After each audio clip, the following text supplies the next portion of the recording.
I'm here with Fred, and Fred first came to see me about 12 months ago, and he's just come for a couple of sessions, used his last couple of sessions of his package to come for stopping smoking. So you were just going to tell me how when I first came to see you.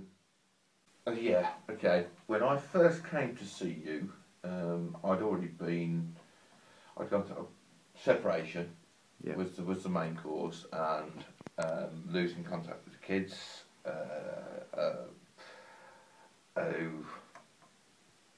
My ex-partner that I was separated from was making things really awkward, really poisonous towards the kids. I'd been counselled through. Used to work for Worcester County Council, and I'd been counselled through people who work for them by two different people. Did they offer you that through work? Yes. Yeah. Which I must admit, I thought, well, I'm just talking at you, and you're just not. It's not doing anything for me. Yeah. You're not helping me with any sort of dealing with it. And after a long battle and sort of scepticism, my partner now. That's right. She called me, wasn't she? Yeah, she called me before you called me. She called you and arranged for me to reluctantly come and see you. I suppose the first session was sort of unconsciously sort of thinking, this isn't gonna. But you felt conquer lots of things to do with my children and how I deal with things. Yeah. I think there's been a big change in me and how I take what's thrown at me, what comes along. And hopefully now, well, I am a better person for it, but I'm just going to say hopefully now I've now stopped smoking.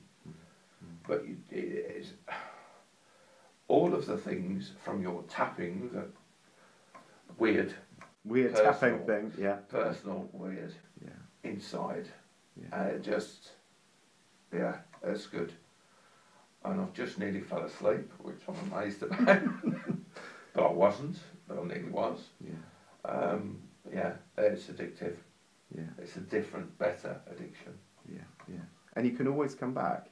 Well, I remember one of the things, because I do the Enneagram, which I love, and one of the things that which I'm able to do is that without even knowing your daughter, never meeting your daughter, I'm not saying her name, but through her behaviour, and you were telling me what she was doing, I went, she sounds like an Ennea type 4. Yeah. We got the Enneagram made easy out, and I was able to show you, that's what she does. And there are certain things that you can do in order to be able to understand their behaviour. I've coped with that now. You've coped with that better. I couldn't cope with that before. I was just destroyed all the time. Yeah. It's hard to say how, but it's like you've put systems inside or helped me develop things that cope with certain things that happen to me. And it's happening in life, whether it be work, Yeah. how I am about myself, Yeah. my own confidence has changed, belief in myself. That's been good. And has your partner noticed a difference? Partner? Yeah. So she's pleased she called me up first of all? Yeah. Okay. I still have moments, but it's called being human, Fred. Yeah. You remembered it's Fred. I did. That's not his name, but we're using it as Fred. So, I just coped with it all a lot better than I did.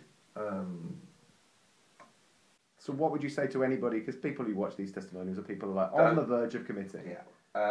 Why is this not different to counselling, and why does this work better for you? Why?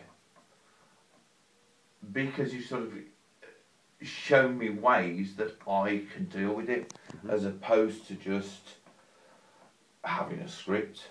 I suppose everybody's different, I'm guessing. Yeah. And you've looked and talked and examined lots about me and things around me. Some of it without my knowing, I think. Yeah.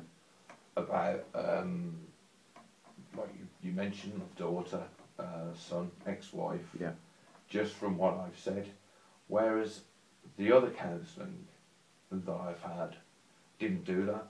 They just sat, listened, I got upset, they shut up. And it was it, and you walk out again and you think, well, okay, I'm getting the grief out, but it's not actually doing me any good. Because the grief's still the same next time you go, whereas you've sort of explored and said, well, hang on, that's not you, that's not your fault, this is because, and you've found reasons why people react and why things are happening. So in some ways, I understand that I'll be forgiven, but I can also forgive what's happening to me. Does that make sense? Absolutely. And we're really explaining to other people, because I know I do this, but so, and this is probably him doing this testimonial right now is probably time when I've shut up the most, because I talk a lot, don't I? Yes. And that is really, it's interrupting your patterns, but it's also giving you options and giving you choices, which is partly what we want sort of in NLP, because we want to give the unconscious more choices. It just thinks that it goes down a train with whatever it's doing, that this is how it is and how it will always be, and it's so kind of regimented in that. With life coaching or NLP coaching, which is what I do, it gives the unconscious more options, and it gets it to understand what its outcome is, but then more options in order to be able to manifest that outcome, or whatever that is. And it's always usually about a piece, getting connection deeper to people, feeling more relaxed, feeling more resourceful, feeling better about yourself. Fantastic, Fred. Thank you.